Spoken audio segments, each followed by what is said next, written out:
Bonjour à tous, vous écoutez VOA Afrique, c'est votre santé, votre avenir qui commence. Votre santé, votre avenir, c'est le magazine d'information et d'éducation sur les questions de santé.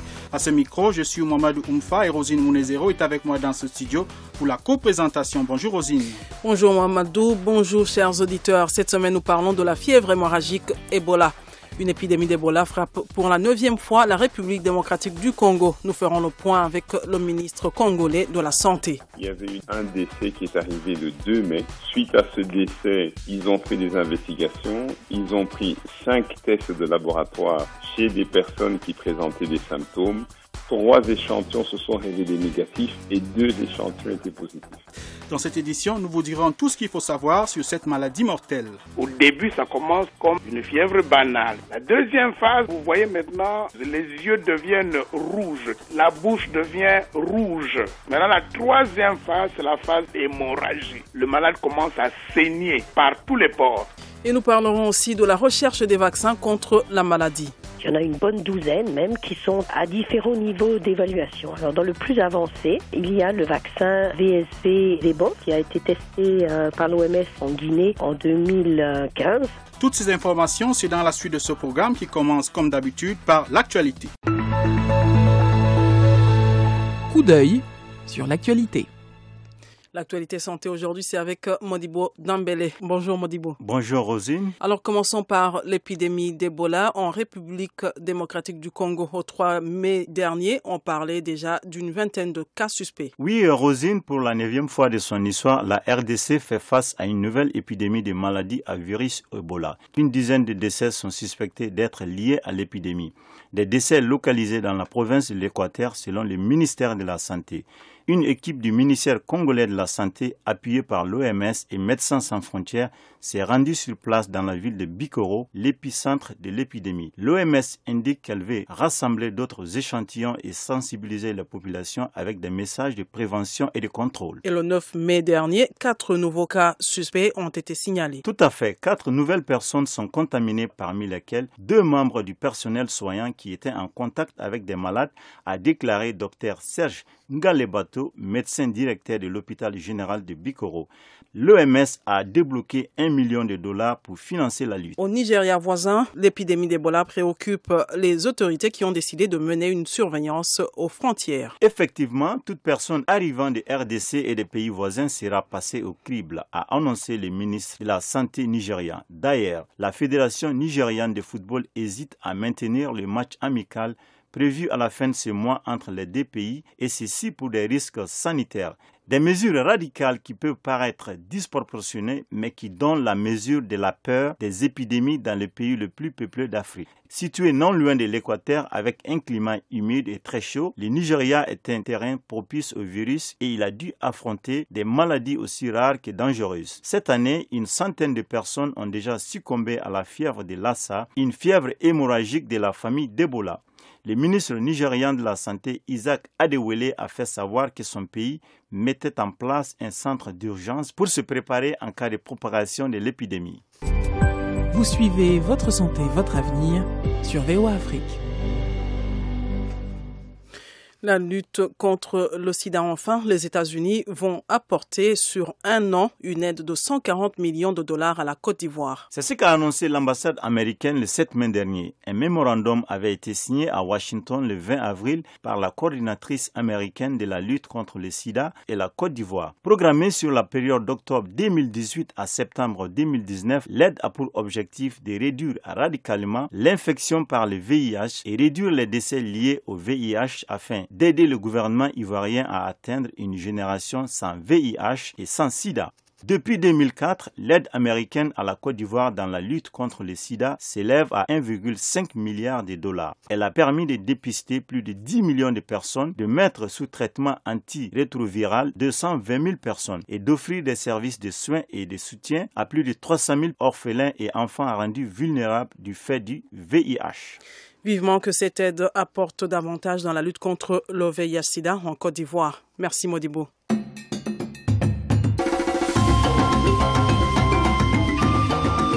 Votre santé, votre avenir, l'invité de la semaine.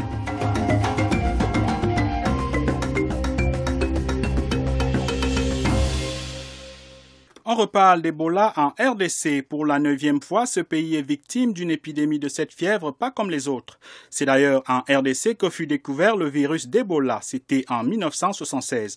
Parmi l'équipe d'experts ayant découvert le virus se trouvait notre invité. Il s'agit du docteur Miatoudila Malonga. Il a accepté de parler de long en large de cette maladie. Il commence par nous expliquer les signes qui permettent de reconnaître la fièvre Ebola. Au début, ça commence comme une fièvre banale, une fièvre qu'on peut prendre pour de la grippe, surtout en Afrique où nous avons beaucoup de maladies fébriles. Tout à fait. C'est très difficile au départ de savoir que ce cas-ci va devenir Ebola. Donc dans la première phase, c'est simplement des signes de grippe. Fièvre, maux de tête, douleurs musculaires, fatigue. C'est des signes pas très caractéristiques, pas très spécifiques. La deuxième phase, vous voyez maintenant la rougeur des muqueuses. Les yeux deviennent rouges, très rouges comme tomates. La bouche devient rouge. Quand vous regardez à l'intérieur de la bouche, ça devient rouge. Et ça, c'est la phase des rougeurs des muqueuses. Maintenant, la troisième phase, c'est la phase d'hémorragie. Le malade commence à saigner par tous les pores. Il saigne au niveau des yeux, il saigne au niveau de la bouche, il saigne quand il tousse, et quand vous le piquez, ce qu'il ne faut pas faire avec une aiguille, eh bien, il commence à saigner de façon anormale. Donc, c'est la phase hémorragique. Et malheureusement, la phase 3 entraîne la mort dans plus de 85% des cas. Mais maintenant, les restes, les 15%, survivent, mais alors avec une immunité, avec une résistance à la maladie. À partir du moment où on est contaminé, combien de temps déjà ça dure et puis comment ça se passe entre les différentes phases, combien de temps ça dure et quel est le mécanisme, comment se développe la maladie? Si vous êtes en contact avec les sécrétions d'un malade, vous êtes en contact, j'allais dire, intime et suffisant, vous avez une dose suffisante de virus, ça prend entre 3 et 21 jours avant de commencer à faire de la fièvre. Donc, il y a une période où vous êtes en bonne santé apparemment. Oui. 3 à 21 jours, mais en moyenne, c'est une semaine. Que maintenant, pourquoi la plupart meurent et certains survivent, je pense que c'est la diversité biologique. Mais chacun de nous a ses mécanismes de défense. Et puis au départ, c'est la quantité de virus que vous avez eu. Vous avez été très contaminé ou pas assez contaminé. Et puis après, maintenant, votre propre corps, est-ce que vous êtes résistant? Est-ce que vous avez un corps solide pour pouvoir... parce que c'est une espèce de guerre entre le virus et vous. Est-ce que vous pouvez revenir et nous expliquer de façon plus détaillée, dès qu'on constate ces symptômes-là, dès que la fièvre s'avère être une fièvre Ebola, quelles sont les mesures que le citoyen congolais ou tout autre doit prendre immédiatement pour éviter éventuellement que la maladie ne se propage autour du malade? Bon, donc voilà comment ça se passe généralement. La personne il est allé en brousse, il a attrapé du gibier, ou bien il a simplement attrapé des chauves-souris, parce que la chauve-souris c'est le réservoir naturel du virus. La chauve-souris parfois transmet ce virus à d'autres animaux de la forêt, des antilopes, des sangliers, et puis alors maintenant vous êtes en contact avec une chauve-souris qui porte les virus d'Ebola, ou alors vous attrapez un singe ou une antilope qui a été infectée. Vous le ramenez et maintenant vous commencez à manipuler le sang parce que vous coupez l'antilope et c'est à ce moment-là que vous êtes maintenant en contact intime avec le virus. Et vous rentrez, vous avez de la fièvre. C'est pas grave, vous pensez que c'est la malaria, vous restez avec les membres de votre famille et puis la fièvre ne finit pas et puis maintenant vous allez au dispensaire. Si vous êtes à la phase 1, l'infirmier ne saura rien du tout. Mais si vous êtes à la phase 2, l'infirmier commence à avoir des suspicions parce que vos yeux sont rouges. La malaria ne donne pas des yeux tomates. C'est à ce moment-là maintenant que l'infirmier doit commencer à prendre des précautions. Et alors maintenant, c'est à ce moment-là qu'il faut isoler le malade et prendre contact avec les membres de la famille pour les suivre. Et après avoir isolé, immédiatement sonner l'alarme. Appelez votre superviseur, le médecin chef de zone pour dire voilà, j'ai un cas suspect ici. Et le médecin chef de zone doit isoler le centre de santé, interdire aux malades de se faire soigner dans ce centre de santé ou bien mettre le malade dans une autre maison. Isoler le malade, isoler les membres de sa famille, et voilà comment ça doit marcher. Et de manière générale, pour les populations qui vivent dans les zones forestières, comment prévenir ou alors comment anticiper? Malheureusement, on ne peut pas vraiment prévenir Ebola. Nous allons vivre avec Ebola. Nous allons simplement essayer de minimiser les dégâts d'Ebola. Parce que, comme j'ai dit, Ebola vit dans notre région, il vit en bon terme avec certains animaux. Maintenant, les gens qui vivent dans ces coins là-bas, il faut seulement leur donner des informations. Vous dites que vous êtes dans une région à risque. Donc, donnez l'information. Il faut que l'information soit partagée, soit circule dans une région à risque. Essayez un peu de réduire votre appétit aux viandes de brousse, aux viandes de gibier. Les chauves-souris, ils ont le virus d'Ebola. Prenez des précautions. Donc, par l'information, par la communication, ce sont des activités de conscientisation d'information qu'il faut faire dans ces régions-là. La zone d'Ebola s'étend sur la forêt équatoriale africaine et la RDC occupe une grande partie de cet écosystème. Ebola a fait l'actualité entre 2014 et 2016 avec plus de 11 000 morts en Afrique de l'Ouest. Est-ce que c'est la même maladie ou alors est-ce qu'il y a des variantes? Est-ce qu'il y a une différence entre Ebola qu'on a connu en Afrique de l'Ouest et celui qui sévit actuellement en RDC? Non, c'est la même maladie. La seule différence tient à la riposte. La riposte ouest-africaine a été inadéquate, inappropriée. Alors, un vaccin, le RVSV-ZEBOV, a été développé par l'Agence canadienne de développement. La licence de ce vaccin est actuellement détenue par 2 firmes américaines. Est-ce que vous pensez que ce vaccin peut aider dans la riposte? Est-ce que ce vaccin peut être utile en ce moment? Je ne peux pas parler du vaccin spécifique auquel vous faites référence, mais c'est depuis 1976 que nous attendons un vaccin contre Ebola. Nous pensions que c'est un vaccin facile à développer, étant donné que Ebola est une maladie qui donne de façon naturelle déjà une immunité d'au moins 10 ans. Je veux dire ceci, que si quelqu'un attrape la Ebola et survit, généralement il a des anticorps qui le protègent contre toute infection ultérieure d'Ebola.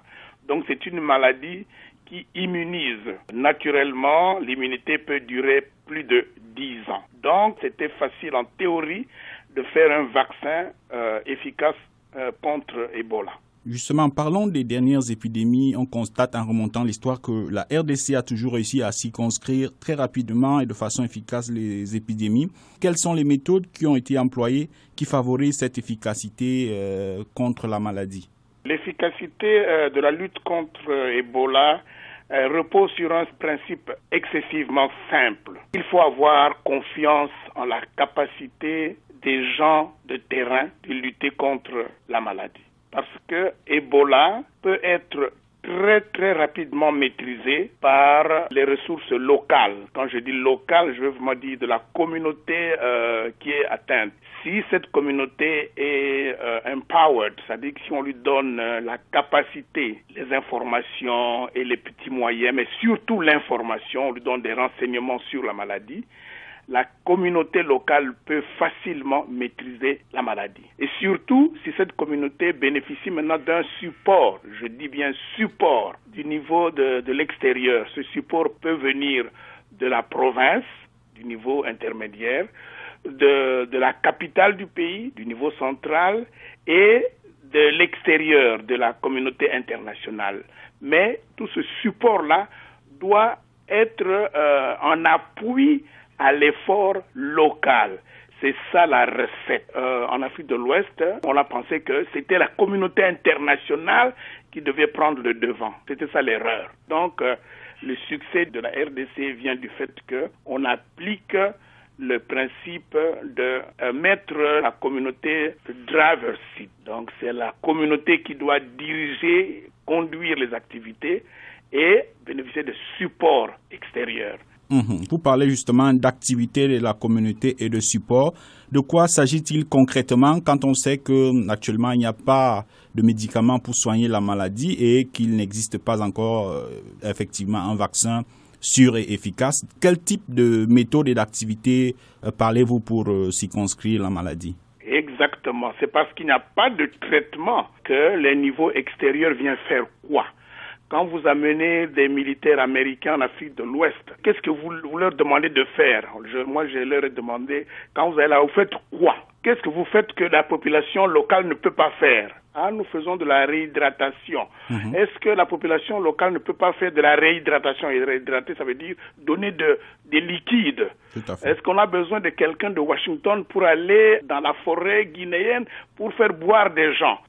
Dès que vous avez trouvé un cas, vous l'isolez, puisque vous n'avez pas de traitement. Vous isolez le malade. Vous isolez la communauté. Vous faites une espèce de quarantaine. Et surtout, vous faites en sorte que les gens qui sont en contact intime avec les malades, les soignants, le mari, l'épouse, doivent prendre des précautions pour ne pas être en contact avec les excrétants du malade. Donc, ce sont des mesures très très simples qui n'exigent pas la présence des experts et des équipements sophistiqués, parce que pour maîtriser Ebola, c'est l'isolation. Nous remercions le docteur Miatoudila Malonga pour cet entretien. Le docteur Malonga est médecin spécialiste en santé publique et co-découvreur du virus Ebola. Quelqu'un l'a vécu? Voici son témoignage. On reste en RDC pour savoir ce qui s'y passe. Aux dernières nouvelles, l'épidémie avait fait un mort confirmé et une dizaine de décès suspects. Des équipes congolaises et celles de l'OMS et des Médecins sans frontières sont à pied d'œuvre pour maîtriser l'épidémie. Écoutons le ministre congolais de la Santé publique.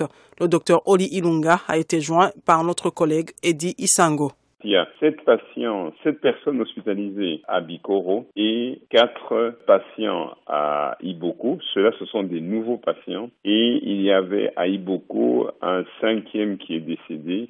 Ça, c'est un professionnel de la santé. Il y a une confusion, finalement, de toutes les informations. Non, il y a combien de morts, il y en a un. Depuis que l'épidémie a été déclarée, il y a eu un mort cette nuit.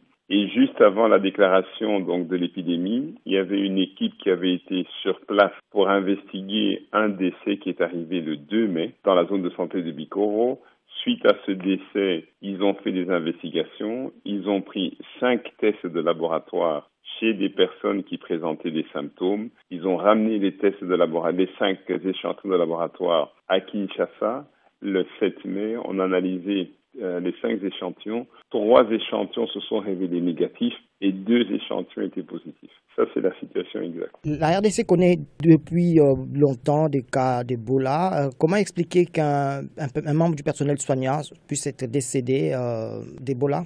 Vous devez savoir que les professionnels de la santé, ils sont en première ligne. Lorsqu'un malade vient vers eux avec des symptômes de fièvre, mais il peut penser que c'est la malaria, mais si ça s'avère que c'est une fièvre hémorragique, mais il est à risque. Donc ça n'a rien à voir avec. Faut considérer que c'est une maladie virale, que dans le monde entier, on peut mourir d'une maladie virale comme l'hépatite, qu'on peut mourir d'une maladie virale comme la grippe. Et Ebola aussi, elle est beaucoup plus agressive. Donc le personnel de la santé est beaucoup plus exposé. Quelles sont les dispositions qui sont prises pour que ça ne se propage pas rapidement et pour contenir l'épidémie? L'élément le plus important, c'est d'informer d'abord, les professionnels de la santé, de prendre les différentes mesures nécessaires. 2, informer également la population pour couper la chaîne. Je crois que la principale chaîne pour couper Ebola, c'est isoler les malades. L'hygiène de main, donc se laver les mains avec de l'eau chlorée désinfectante, c'est quelque chose de très important. Et une autre dimension importante, c'est lorsqu'il y a un décès suspect, il faut que l'enterrement se fasse de manière sécurisée.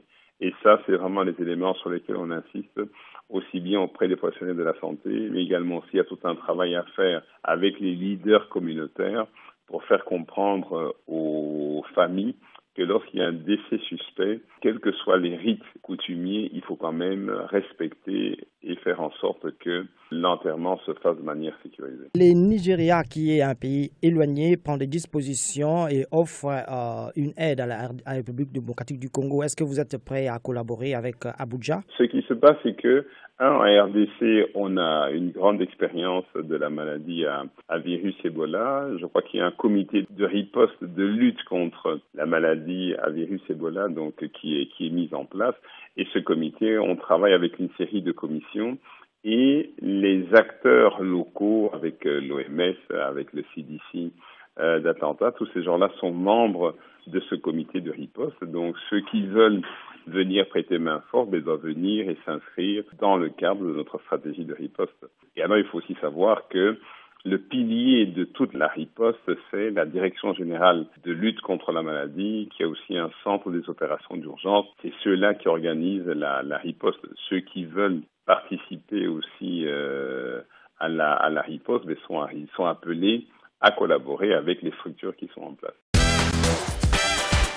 VOA Afrique, votre santé, votre avenir. Votre santé, votre avenir, un magazine sur votre bien-être. Vous avez des questions sur votre santé, vous voulez prévenir vos maladies, les soigner à temps. Quelle alimentation adopter pour une vie saine? Comment bénéficier des programmes initiés par vos gouvernements ou des ONG dans vos pays? Suivez votre santé, votre avenir sur VOA Afrique avec Rosine Mounezero et Mohamedou Oumfa, samedi à 8h30, temps universel. Votre santé, c'est votre avenir. Pour combattre durablement la fièvre Ebola, un vaccin est sans aucun doute nécessaire. Mais pour l'heure, il n'existe que des vaccins en phase expérimentale. C'est ce que nous a expliqué le docteur Marie-Paul Kieni. Elle est directrice de recherche de l'Institut français de la santé et de la recherche médicale. Il y a un certain nombre de candidats vaccins, il y en a une bonne douzaine même, qui sont en phase d'évaluation et à différents niveaux d'évaluation. Alors dans le plus avancé, il y a le vaccin VSV Zebov, donc qui a été testé par l'OMS et des collaborateurs en Guinée en 2015. Il y a quelques autres vaccins qui ont été utilisés aussi chez l'homme et testés chez plusieurs milliers de personnes, comme les vaccins qui sont développés par la société GlaxoSmithKline ou Johnson & Johnson. Et il y a aussi d'autres vaccins qui sont beaucoup plus en amont, disons, dans le développement. Donc, on a une panoplie assez large de vaccins qui ont un potentiel important pour pouvoir prévenir la maladie à virus Ebola. Vous venez justement d'évoquer le RVSV Zebov qui avait été testé en Guinée et qui avait présenté des résultats assez satisfaisants, mais il n'est pas encore, aux dernières nouvelles, homologué par l'OMS. À quel niveau se trouve ce vaccin exactement ? Alors, il faut savoir que l'OMS n'est pas une autorité de réglementation des médicaments. Alors, les vaccins sont enregistrés par des autorités de régulation qui sont en général nationales. En Europe, je dois dire qu'il y a donc l'agence du médicament qui est européenne, donc ça peut être régional aussi. Et ce sont ces agences qui enregistrent les médicaments et les vaccins. Alors, le RVSV Zebov est en cours le dossier est en cours d'examen à la fois par la FDA américaine et par l'agence de réglementation des médicaments en Europe. Et ce sont donc ces agences qui devront homologuer ou non le vaccin. Alors, ce que fait l'OMS à partir de là, l'OMS a une procédure qui s'appelle préqualification, qui est donc une procédure qui revoit l'applicabilité particulière des vaccins pour les pays du Sud, qui regarde par exemple la stabilité, la température, etc., pour s'assurer que les vaccins ou les médicaments sont bien utilisables dans des conditions où le stockage, où les températures d'utilisation sont pas les mêmes qu'en Amérique du Nord ou en Europe. Alors, le laboratoire Merck, qui produit ce vaccin, qui est propriétaire, disons, de ce vaccin, est en train de finaliser les dossiers d'enregistrement, parce que ce sont des dossiers très très lourds, très très longs, qui ne contiennent pas seulement les résultats de l'essai Guinée, mais beaucoup de données pharmacologiques, de données chez l'animal, etc. Et donc, on peut espérer avoir une réponse des autorités de réglementation en 2019. Alors, l'OMS a une procédure en place qui vise à avoir un avis en cas d'urgence.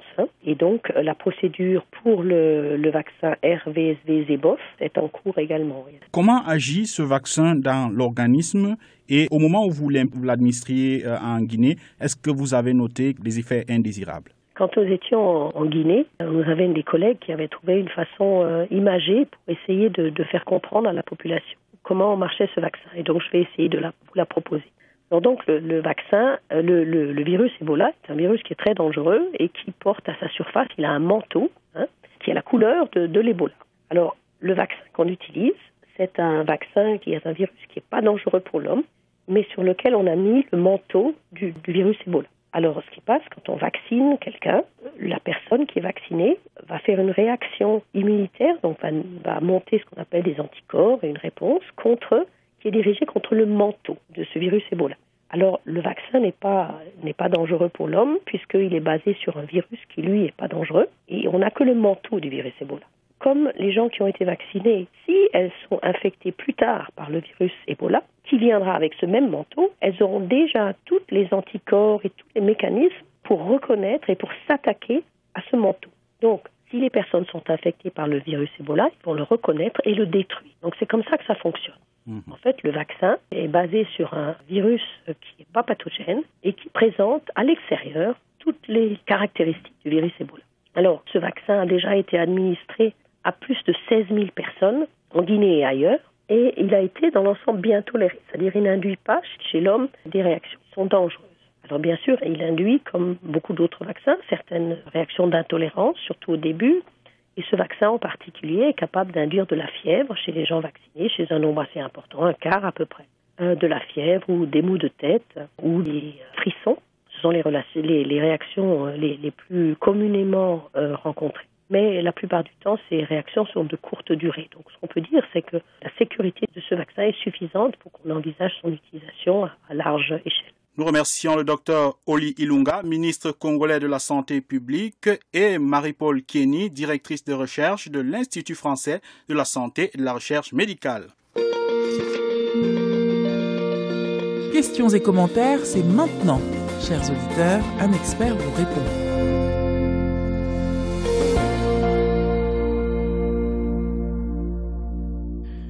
Voici le moment, chers auditeurs, où nous vous donnons la parole pour poser vos problèmes de santé. Notre consultant, le docteur Armand Ngenkap, a répondu à vos questions. Le docteur Ngenkap est médecin urgentiste et praticien au centre hospitalier universitaire de Soissons, en France. Bonjour docteur, je suis Héritier Lusimba depuis la ville de Benya, province du Nord Kivu. Depuis que je suis né, voici 30 ans, à chaque fois que je tombe malade, l'on me parle de la fièvre typhoïde. Que peux-je faire encore?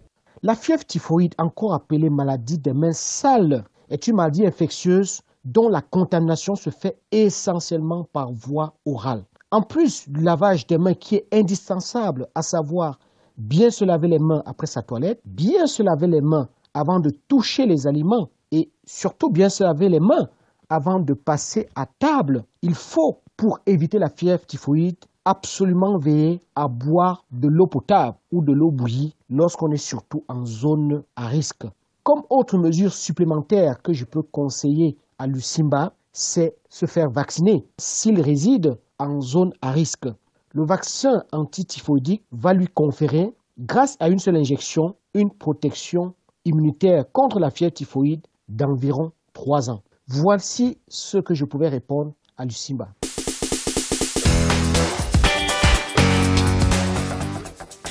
C'est ici que prend fin votre santé, votre avenir. Cette édition était consacrée à la fièvre Ebola au moment où une épidémie de cette fièvre frappe la RDC.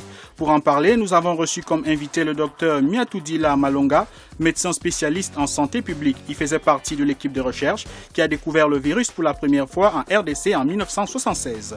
Il nous a expliqué pourquoi la RDC est une zone à risque et nous a permis de mieux connaître la maladie.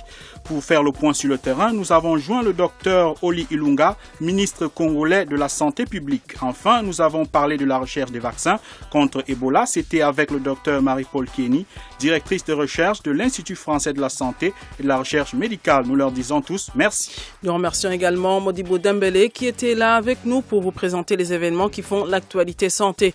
Merci à nos différents correspondants RDC, Gabriel Nina à Lubumbashi, Bero Matanda à Kinshasa et Eric Asmoussi à Beni qui ont aidé à la préparation de cette édition. Une édition réalisée avec le concours de Tchèque Thiero et de Carl Starling qui était à la console. À la présentation, vous étiez avec Rosine Monezero et j'étais en compagnie de Mamadou Oumfa. Continuez à écouter VOA Afrique et n'oubliez surtout pas de prendre soin de votre santé car votre santé, c'est votre avenir. À très bientôt. C'était Votre santé, votre avenir, une production de VOA Afrique. Pour vos commentaires, vos questions ou vos témoignages, retrouvez-nous sur voaafrique.com ou sur notre page Facebook VOA Afrique.